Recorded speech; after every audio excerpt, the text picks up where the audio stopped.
Hi there and welcome back. Tonight we are going to finish up the document that was from the computer of Mark Twitchell, who was a failed serial killer wannabe.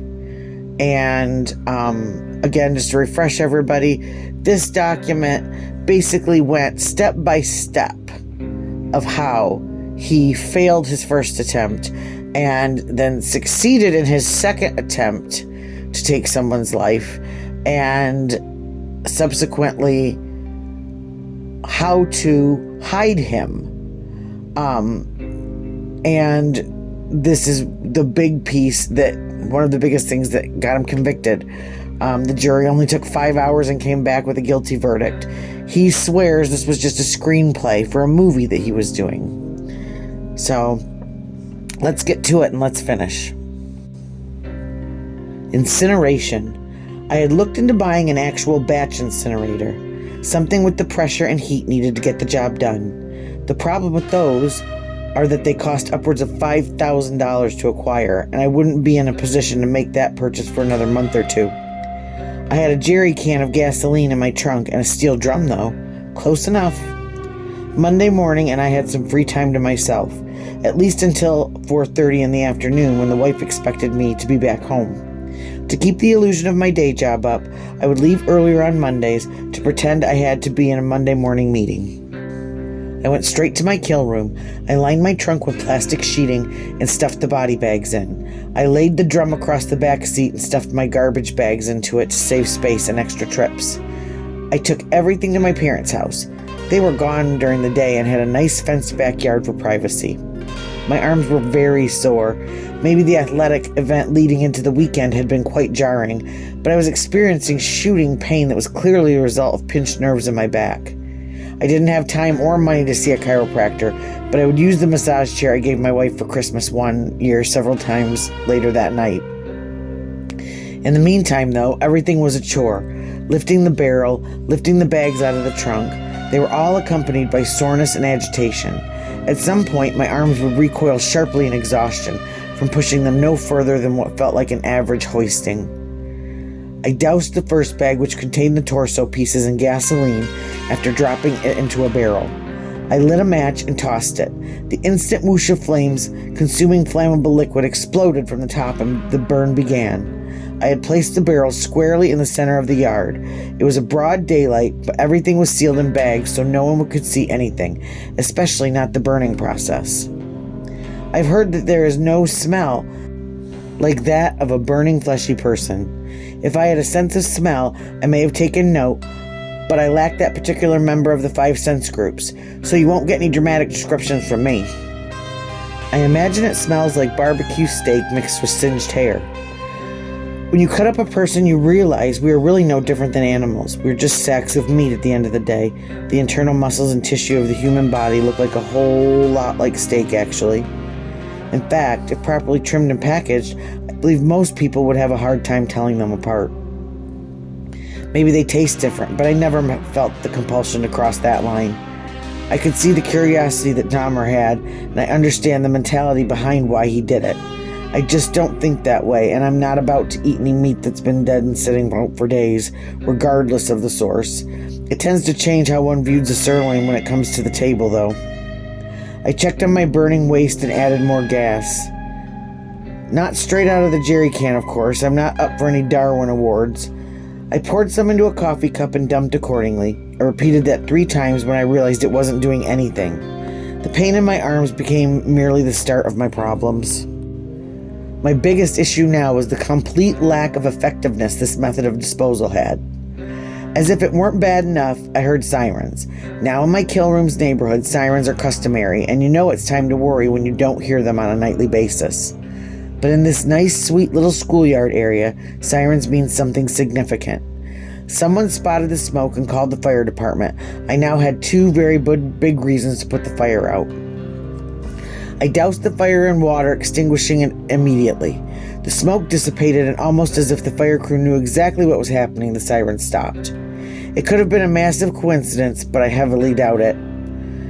All I knew was that having the fire crew pull up to the house and start poking around was not an option.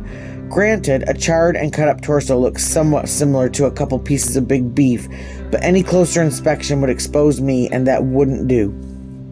When the smoke cleared, I found that the bag had melted and some of the edges were charred, but for the most part, the body was still intact. Some of the skin hadn't even been cooked. I knew there was no way the organs were affected. It would take a week to burn the waste unrecognizable at this pace, and used more gas than I could afford. So I rebagged everything, loaded it back into the car, and took it back to the kill room. Realizing that incineration was out completely, I had to change strategies. I decided to cut it up in smaller pieces and dump it in the river that ran straight through the middle of the city, creating an impromptu border between the north and south side of town.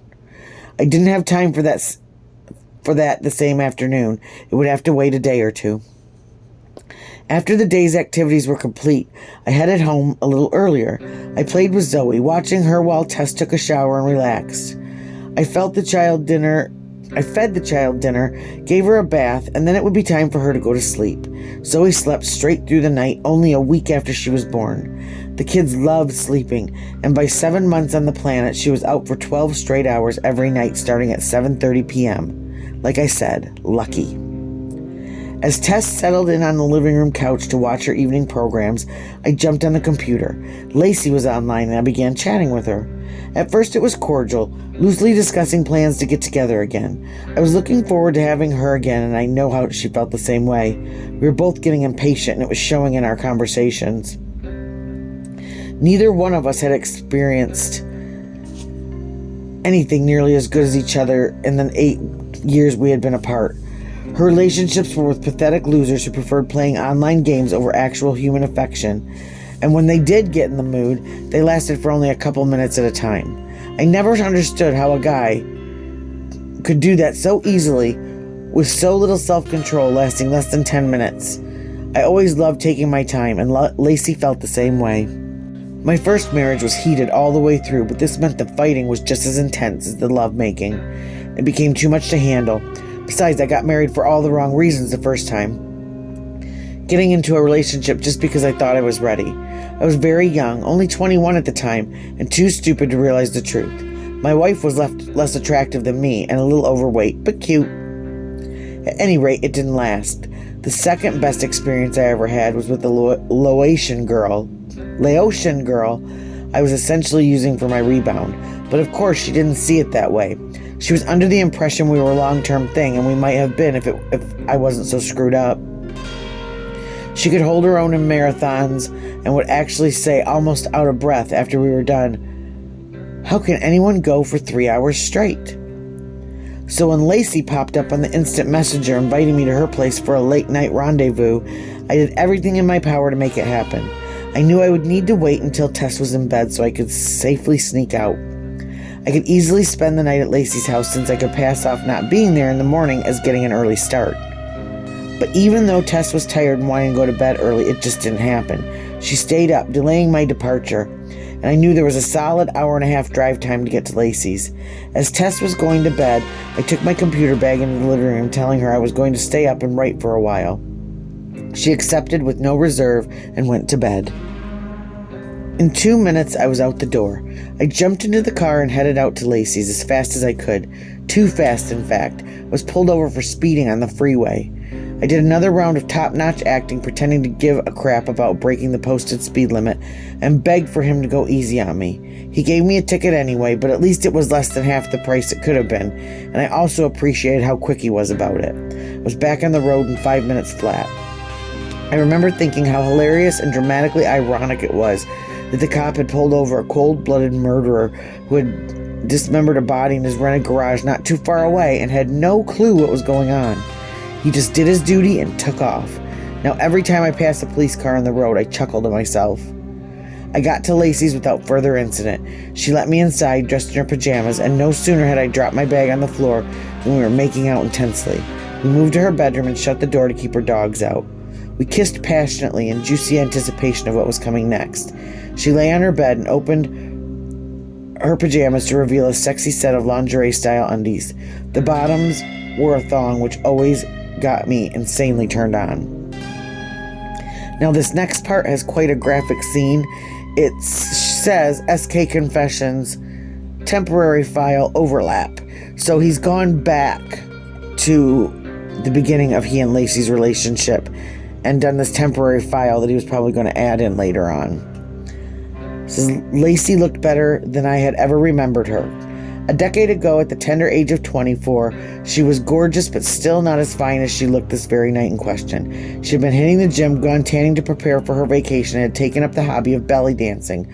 I've never been a fan of scrawny girls, and in my opinion, if you can see ribs poking through the skin, the woman needs a hefty helping of cheeseburgers very badly. Lacey was beautiful, sensual with curves in all the right places, and now she was the ideal textbook form of what a woman should look like, with added skill and how to rotate her hips in ways most women only dream they could. Her large, deep green eyes stared seductively into mine, and I couldn't resist her, even if I tried. Not that I would want to try. Being with her took on the pace of quickly catching up to how we used to be. Lacey and I explored each other for 2 hours that night, making both of us crazy. Now I'm going to skip through a little bit of this because I think it's a little too graphic for YouTube, but before I let myself go to the same place, and then we were done, and there was no describing the contentment we experienced. I laid there next to her, gently stroking her hair and back. I examined the tattoo on her left shoulder blade, the one I had designed for her in college. It was a Celtic knot-style cross with vines intertwined in it, a beautiful piece, inked by a real master. Her second, placed on the back of her neck, acquired the same location. Was done by someone nearly less experienced, since its lines were not perfect, and the shading slightly out of balance. It still looked good from a few feet away, but this close up it didn't compete with the first. She remembered mine too, the one on my left shoulder I had gotten while dating her all those years ago. I had since been retouched, and I was physically much bigger from filling out as an adult and frequent with trips to the gym. Maybe it was me being of a larger stature than my thin teenage self of the past, but she seemed smaller this time. My other two tattoos were more recent and new additions to her. Some of our past together was as clear as day to Lacey. Other elements were lost to her. She had gone on vacation to a third world tropical country and brought back with her a virus that attacked her brain. She had been ill for 2 years as a result, and it could have ended much worse, with some sort of organic brain dementia or even death coming from her. She escaped with her health and her faculties, as well as this smoking hot new body. I fell asleep next to her, and when I woke in the morning, she had to be at work in the city, whereas I had nowhere to be. So I slept in. She left me a spare key, and when I was ready, I got ready to leave. Her dogs woke up to greet me. They are small, annoying little dogs that she treats as if we're human children, which I never understood but could easily respect, since for years they were the only constant source of unconditional love and acceptance in her world. In my opinion, a dog is something roughly the size of a German Shepherd you can actually wrestle with and take out on walks, and without fear that a bird of prey will snatch it up like a squirrel and run off to feed its young. But that's just me. The two uppity things would bark at any average Joe walking down the street, and I couldn't wait to get out of there.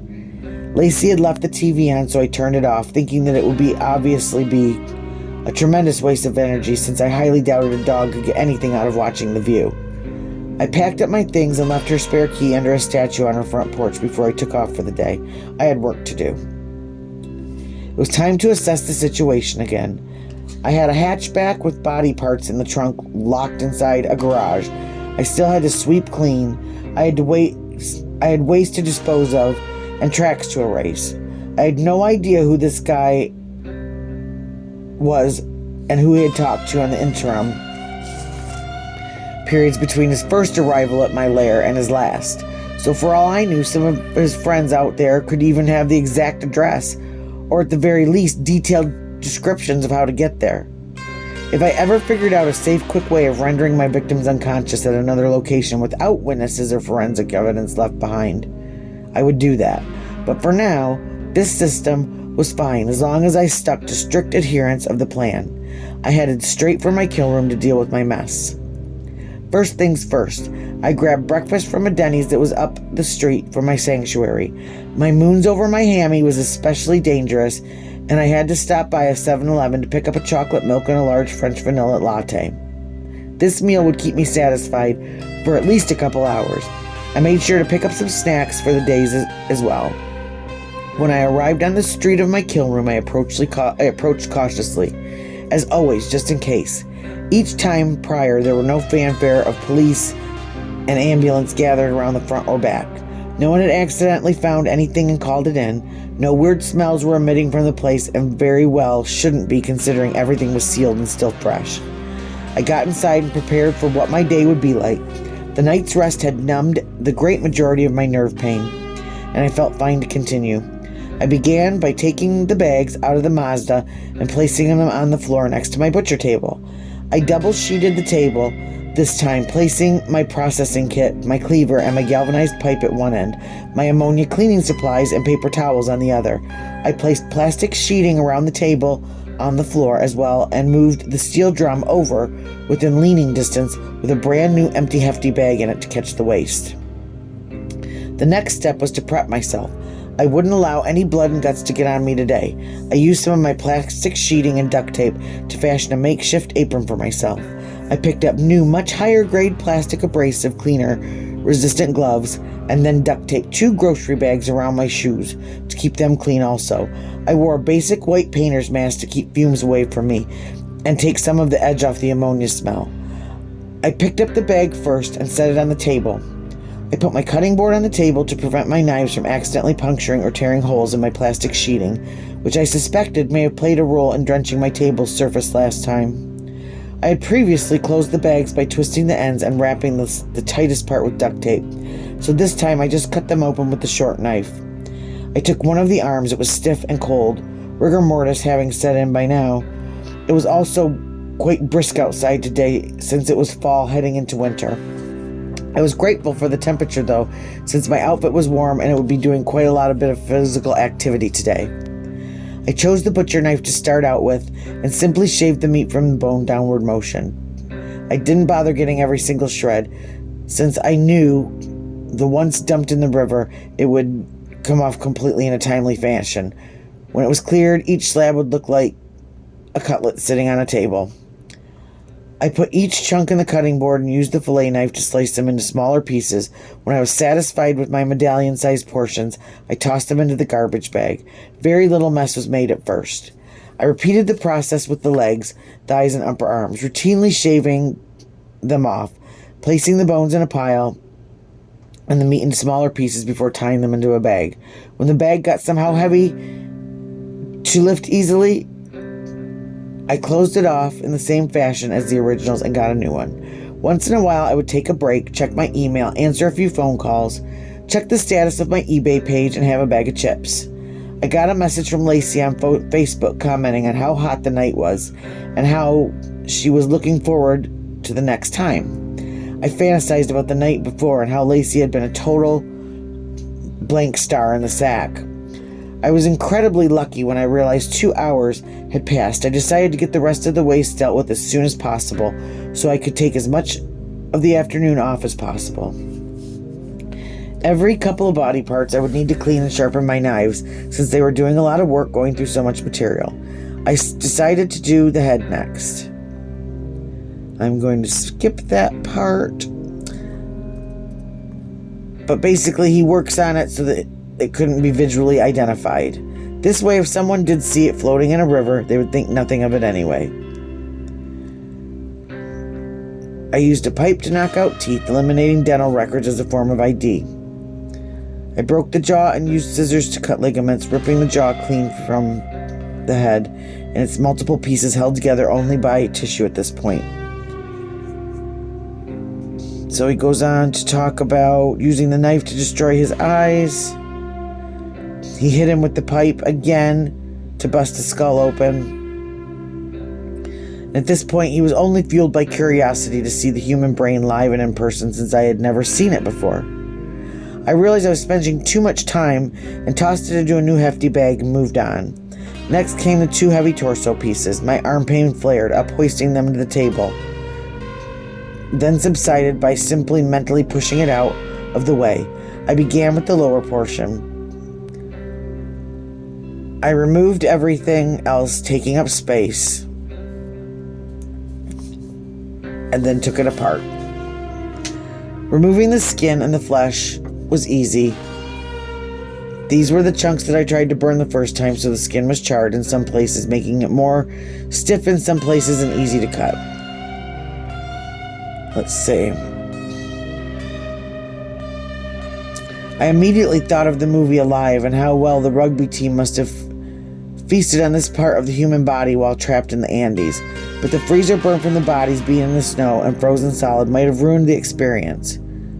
Well, that and the trauma of realizing you're eating a person that never entered my thinking at all. Meat is meat after all. It all tastes like beef or chicken.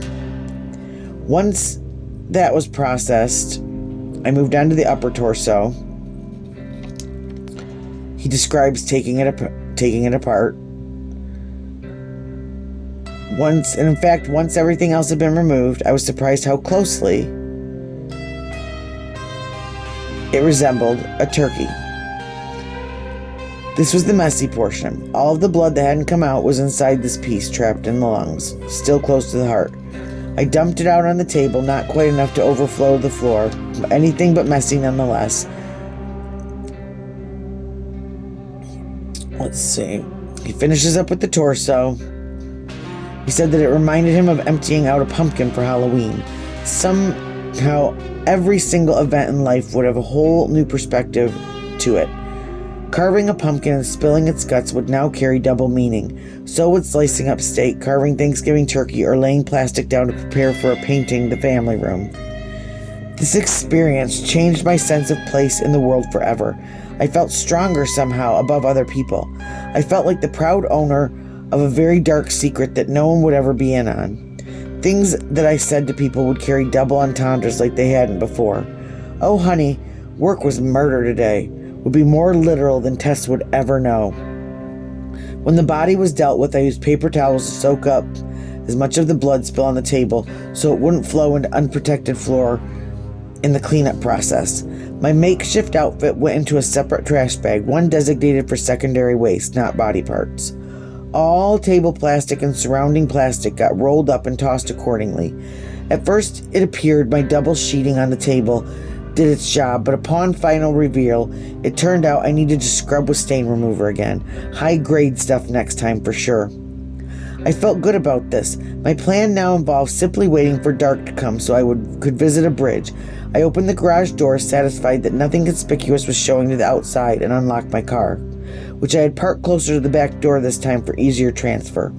I laid new plastic in my car trunk and placed the new bags in one at a time. I closed up shop and headed for home. It's an interesting feeling driving around town with what used to be a human body bagged up in your trunk.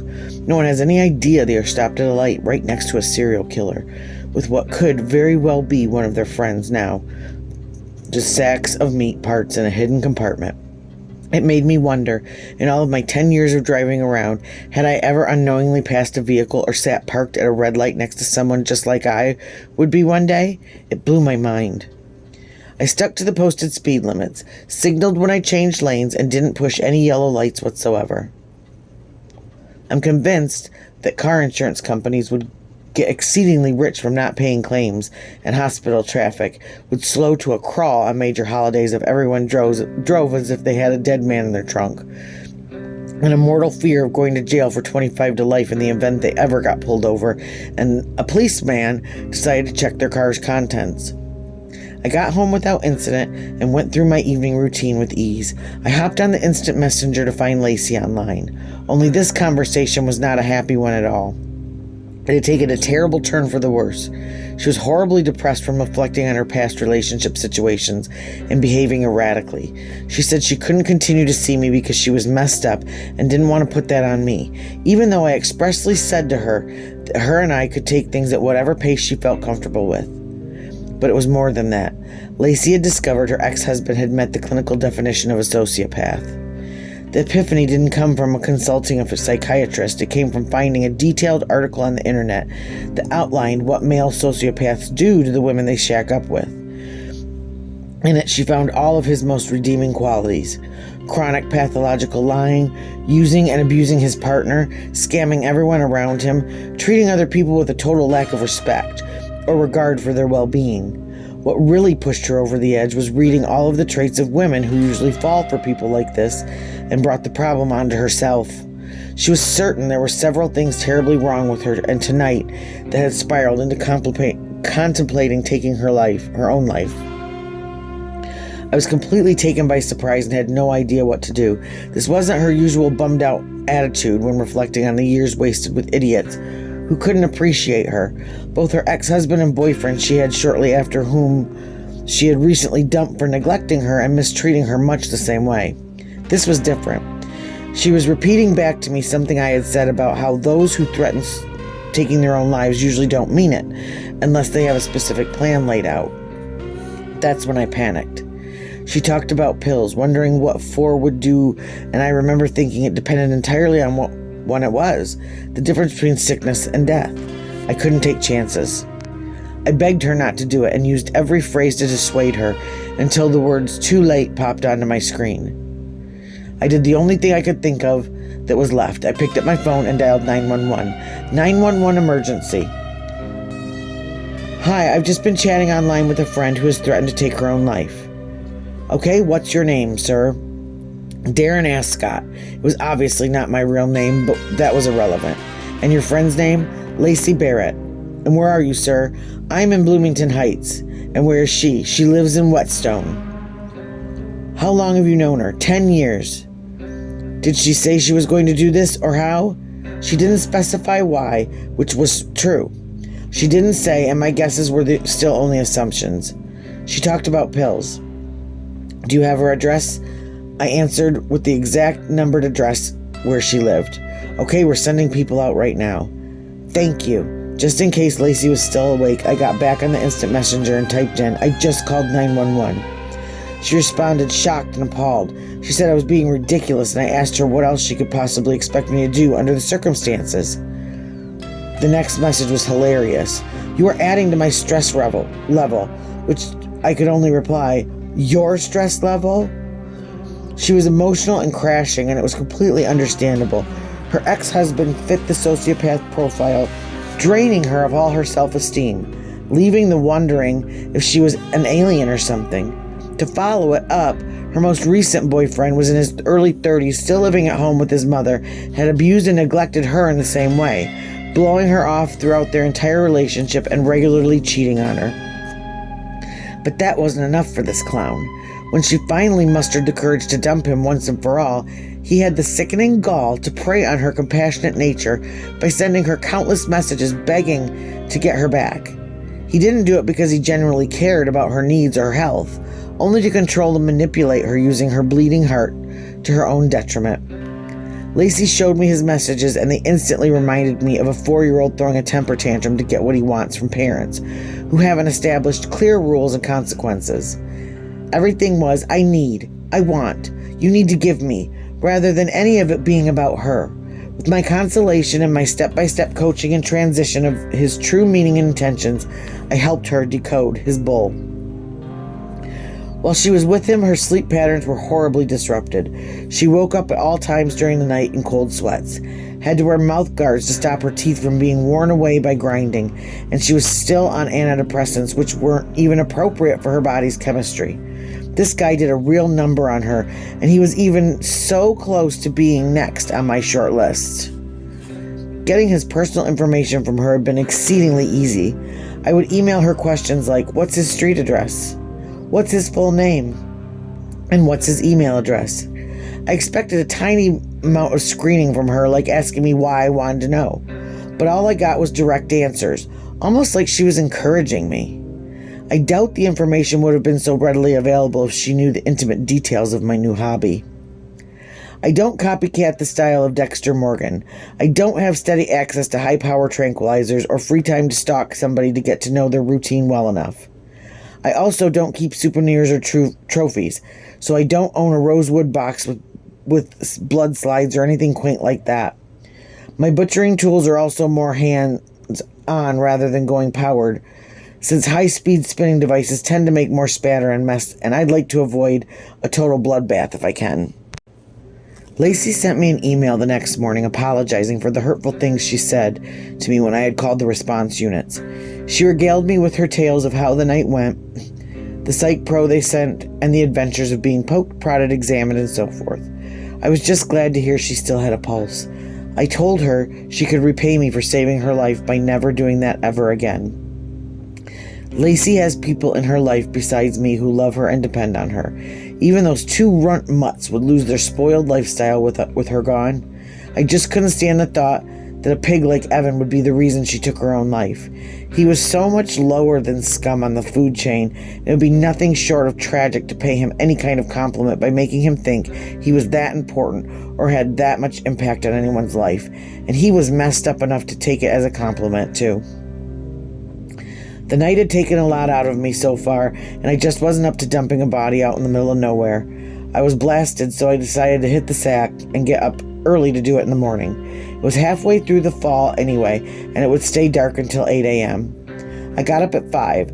I'd have more than enough time to get the job done. My alarm clock woke me up to the gentle sounds of the Easy Rock station.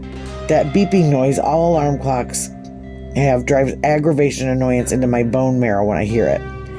Even when they use it in commercials, I want to throw a brick at my television, and that's just no way to start a day. Maybe Rod Stewart and a couple of DJs who were mistaken about how funny they are isn't much better, but it's a lot easier on the brain pan. I geared up, got everything I needed to get going, including a simple steak knife to cut the bags open quickly, and silently moved through the house and out the door. It's moments like that made me glad I had done a little home improvement task like spraying WD-40 in the hinges to eliminate creaking. I got into my car and took off. There were 2 bridges over the same river. I knew how to get off the top of my head that would make suitable locations for the dump. I got to the freeway bridge at the stroke of 5:30. It was still pitch black with no sun in sight. Right away, I knew I couldn't do this from the bridge itself. There wasn't enough shoulder to stop without turning on my hazard lights, and that would have attracted a cop car like a moth to a flame. There just wasn't anywhere to hide. Coming off the bridge, though, there was a path marked by a sign. It showed me a potential boat dock. Although it was a lie, with no boat dock visible, it could get me to the water. Upon closer inspection of the area, though, I realized it just wasn't suitable. The only way to get to the water's edge was by traversing a very steep slope covered in loose rocks, and I would bet money that lugging hefty bags down it would have me slipping into serious injury without fail. I also wasn't comfortable with the layout under the bridge. It was too dark to tell, but the boxes were everywhere that I couldn't identify, and if I wasn't sure it wasn't a surveillance camera, I didn't want to take the chance. I left the same way I came in and moved on to my next choice. Now we get to another overlap text section. This one was more rural, further out of town between 2 farming communities, and would have been ideal except that by the time I got there, my timing was no longer optimal. The early birds had come out to play, and the commuters were getting an early start to beat the morning rush hour traffic. I was pooched, having chosen sleep over peak timing, and had to consider waiting yet again to get rid of this thing. I decided to head back to my parents' place and recoup. On the 45-minute drive, I tried to search for a solution. I asked myself if burning wouldn't work and bridge drop was out. What other way could I dump these parts safe and unseen? Once again, necessity is the mother of invention, and my need to get rid of this evidence brought the solution to me like a child showing a parent their latest pencil crayon drawing. The sewer, of course. How obvious. No one ever goes down there. The body would rot away completely before anyone discovered the bones, and by then it would be way too late to identify the person. Everything got lighter. I grabbed breakfast at a coffee and donut shop and ate it in the car on the way to my destination. A banana nut muffin, a double chocolate donut, and a cafe mocha. I loved caffeinated beverages, but I can't stand the taste of black coffee. So as long as it can be dressed up and not taste like coffee, I'm all about it. I chose the eastern suburb of the city to dump my waste. It would be practically a ghost town with most of its residents either having committed to work in the city or otherwise occupied and away from their homes. The housing in this part of my world was also older. done back in the 60s and 70s when the neighborhoods were not so congested, so there were back alleys to be had. Newer neighborhoods have the homes grouped so close together with attached garages facing the street. The alleys don't exist in the new city plans anymore. Within a few moments, I found exactly what I was looking for. A manhole cover placed off to the side behind a power pole. I parked in an empty driveway and popped the trunk. Although it was broad daylight, I wasn't worried. No one appeared to be around, and I was checking throughout the entire process. Lifting the cover was a piece of cake, and my arms gave me no complaint. The pain was gone, finally. I removed the hefty bags one at a time from the trunk and walked them over the 3 paces it took to reach the sewer. With each bag, I sliced the tops off and turned them upside down, letting the pieces fall into the sewer, hearing the splashing as they touched down. I crumpled the bags up, put them back in the trunk, and then closed it. I got back in the car, fired her up, and took off. My total time there could not have been more than 3 minutes max. I drove back to the kill room to finish destroying evidence. Once there, I packed my trunk remnants into a garbage bag and put everything else in there that needed to burn. Documents from Jim's car, receipts, even in my empty chip bags. I had 5 full hefty bags full of garbage that actually would burn. This I knew for a fact. Plastic sheeting, cloth backdrops, and paper towels. It may not have been good for the environment, but one less person creating pollution for whatever 40-some-odd years. He would have walked the earth more, and then that evens it all out. It was funny. This time I burned garbage for a solid 3 hours, making sure nothing was left. I did not hear a single siren in the neighborhood, where sirens are as common as the sound of a bus stopping and going again. I suppose if my crap hole of an unheated, rented, detached garage goes up in smoke, no one gives a rat's ass, and I was sure there was to be area's fair share of unemployed people or passerbys to call it in if they really wanted to. To be fair enough, plastic burns a lot more colorless than attempted flesh, and the smoke was barely visible. The only irritant I had to contend with were the garbage trucks making their round up and down the alleys. Every time they would come past, I'd have to lid my drum, snuff out my fire, drag it back into the garage, and close the door to avoid unwanted attention, and then drag it back out and start the process over again. I used gas from my jerry can and soaked all the garbage. And that's where it ends. Shortly after this is when he got arrested, and I will be putting the original documentary that I watched to get some of my information and my 15-minute synopsis also in the playlist labeled SK Confessions, so you can get parts 1, 2, and 3 if you're interested, and watch the documentary and really see how close. I mean, it's like a checklist. This is literally him telling what he did to his alleged first and second victims. Who knows? Are there more that we don't know about? Was this just when he decided to write about it? Or is he just that big of a failure? Let me know what you think in the comments.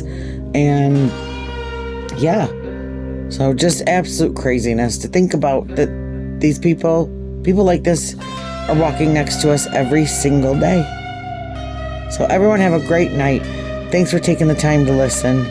And until our next case or set of nails, you take care of yourself. Have a good one.